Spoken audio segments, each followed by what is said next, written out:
حضرات و حضرین، حضرت ابو ہریرہ رضی اللہ تعالیٰ عنہ روایت کرتے ہیں، کہتے ہیں کہ رسول اللہ صلی اللہ علیہ وسلم فرماتے ہیں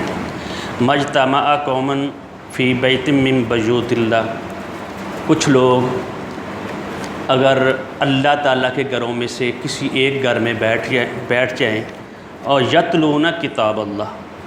بیٹھ کر جمع ہو کر اللہ تعالیٰ کی کتاب کی تلاوت کریں، اس کو پڑھیں، وَيَتَدَارَسُونَهُ اور اس کو سمجھنے سمجھانے میں لگے رہیں۔ اللہ تعالیٰ کے گھروں میں سے کسی ایک گھر میں کوئی لوگ بیٹھے اور تدریس و تعلم کا، تعلیم و تعلم کا، قرآن پڑھنے پڑھانے کا، اس کو سمجھنے سمجھانے کا اگر وہ کام کرتے ہیں، الا نزلت علیہم السکینہ، ان کے اوپر اللہ تعالیٰ اپنی سکینت داخل کر دیتے ہیں، ان کے اوپر اللہ تعالیٰ وغشیتہم الرحمہ، اور رحمت اللہ تعالیٰ کی ان کو اپنے اوپر ڈھانپ لیتی ہے۔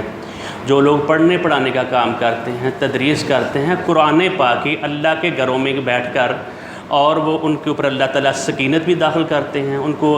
اتنی دیر تک رحمت ہوتی ہے اور اللہ تعالیٰ کی رحمت بیٹھ جائے۔ وحفتہم الملائکہ، اور ملائکہ ان کے ارد گرد ان کو گھیرے میں ہوئے ہوتے ہیں اپنی رحمت کے لیے۔ وذکر اللہ فی من عندہ، جو اللہ تعالیٰ کے پاس مقرب فرشتے ہوتے ہیں ان میں اللہ تعالیٰ ان کا ذکر کرتا ہے، یہ دیکھو میرے بندے، ان کی خواہشات بھی ہیں، ان کے اپنے کام و کاج بھی ہیں، اور اپنی ضروریات ساری چھوڑ کر میری کتاب کو، میرے احکام کو، میری شریعت کو، میرے بتائے ہوئے اصولوں کو سمجھنے کی کوشش کر رہے ہیں۔ اللہ تعالیٰ ہمیں قرآن پاک کو سمجھنے اور سمجھانے کی اور اس کے اوپر عمل کرنے کی توفیق عطا فرمائے۔ بارک اللہ لی ولکم ولسائر المسلمین۔